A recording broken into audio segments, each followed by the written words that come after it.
રાજકોટમાં કોળી સમાજના યુવક પર ક્રાઇમ બ્રાન્ચના ડીસીપી દ્વારા જે અત્યાચાર ગુજારવામાં આવ્યો છે તેના કારણે જે આક્ષેપો ડીસીપી જગદીશ બાંગરવા પર થઈ રહ્યા છે તેને લઈને કોળી સમાજમાં પણ રોષ જોવા મળી રહ્યો છે અને હવે આ રાજકારણમાં પણ મુદ્દો છે તે ચગતો હોય તેવી સ્થિતિનું નિર્માણ થયું છે।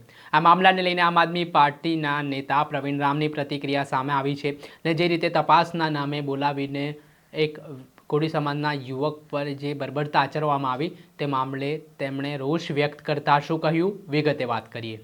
વૈષ્ણવજન તો તેને કહીએ જે પીડ પરાઈ જાનાને રે। નમસ્કાર દર્શક મિત્રો, નવજીવન ન્યૂઝમાં આપનું સ્વાગત છે। હું છું ફૈઝાન। રાજકોટમાં એક પત્રકાર દ્વારા બિલ્ડરને લઈને સમાચાર કરવામાં આવ્યા હતા અને આ મામલે બિલ્ડરે રાજકોટ ક્રાઇમ બ્રાન્ચમાં પત્રકાર વિરુદ્ધ અરજી કરી। જે બાદ રાજકોટ ક્રાઇમ બ્રાન્ચમાં પત્રકાર પહોંચે છે ત્યારે તેમની સાથે અમાનુષી અત્યાચાર કરવામાં આવ્યા હોય તેવા આક્ષેપો સામે આવ્યા છે। વડગામના કોંગ્રેસના ધારાસભ્ય જિગ્નેશ મેવાણી આ યુવાનની મુલાકાતે જ્યારે હોસ્પિટલે પહોંચ્યા ત્યારે આ કોળી યુવકે આખી ઘટના વિશે આપવીતી જણાવી, જેના કારણે રૂવાડા ઊભા થઈ જાય તેવી પરિસ્થિતિનું પણ નિર્માણ થયું।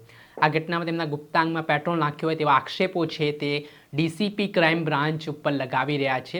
આને લઈને મામલો હવે છે તે મેદાને પડ્યો છે। કોળી સમાજના આગેવાનો પણ આ ઘટનાને લઈને રોષ વ્યક્ત કરી રહ્યા છે।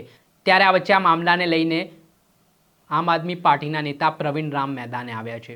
તેમણે આ ઘટનાને લઈને શું પ્રહાર કર્યા છે સરકાર પર અને શું કહ્યું તે સાંભળો। નમસ્કાર મિત્રો, તાજેતરમાં રાજકોટની અંદર એક કોળી સમાજના યુવાન ઉપર એક આઈપીએસ અધિકારીએ બર્બરતાપૂર્વક અત્યાચાર કર્યો હોય એવી એક ઘટના સામે આવી છે। એ કોળી સમાજના યુવાનના કહેવા મુજબ એમને તપાસના નામે બોલાવી એમને નિર્વસ્ત્ર કરી ઊંધા લટકાવી અને એમની ઉપર અત્યાચાર કરવામાં આવ્યો। 3 થી 4 કલાક સુધી એમની ઉપર અત્યાચાર કરવામાં આવ્યો અને અમુક ઘટનાઓ તેમની સાથે એવી કરવામાં આવી કે જેમની જાહેરમાં ચર્ચાઓ પણ ન થઈ શકે। ત્યારે આ ઘટનાની અંદર તાત્કાલિક ધોરણે તપાસ કરી અને આમની અંદર જો એ અધિકારી હકીકતમાં જવાબદાર હોય તો એમની ઉપર ફોજદારી ગુનો દાખલ કરી અને એને જેલના સળિયાની પાછળ ધકેલી દેવા જોઈએ। કારણ કે આ ભાજપના શાસનમાં અધિકારીઓ બેફામ બન્યા છે, પોતાની જાગીર સમજીને બેસી ગયા છે। અમુક અધિકારીઓ હળદરની અંદર પણ જે ખેડૂતોને અટક કરવામાં આવી હતી એમાં એક કોળી સમાજના યુવાન ઉપર લાકડાના પાઇપ વડે 150 થી 200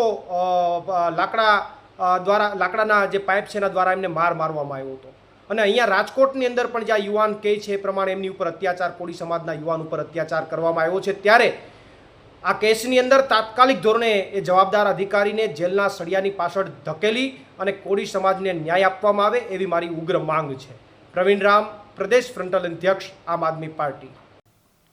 આપણે સાંભળ્યા હતા આમ આદમી પાર્ટીના નેતા પ્રવીણ રામ। તેમણે આ ઘટના વખોડી છે ને જે પરિસ્થિતિનું નિર્માણ થયું છે, જે એક પત્રકાર જે કોળી સમાજના હતા તેમને ક્રાઇમ બ્રાન્ચ ઓફિસમાં બોલાવીને જે અમાનુષી અત્યાચાર કર્યા છે તેના કારણે તેમણે રોષ વ્યક્ત કર્યો છે ને ડીસીપી સામે પગલાં લેવામાં આવે તેવી માંગ પણ હાલ પ્રવીણ રામ કરતા જોવા મળી રહ્યા છે। ત્યારે હવે આગામી સમયમાં જોવું રહ્યું કે આ મામલાની તપાસ ક્યારે સોંપાય છે ને શું તપાસમાં જે આક્ષેપો છે તેમાં કેટલી સત્યતા બહાર આવે છે। દર્શક મિત્રો, આવા જ વિડીયો જોવા માટે નવજીવન ન્યૂઝ જોતા રહો।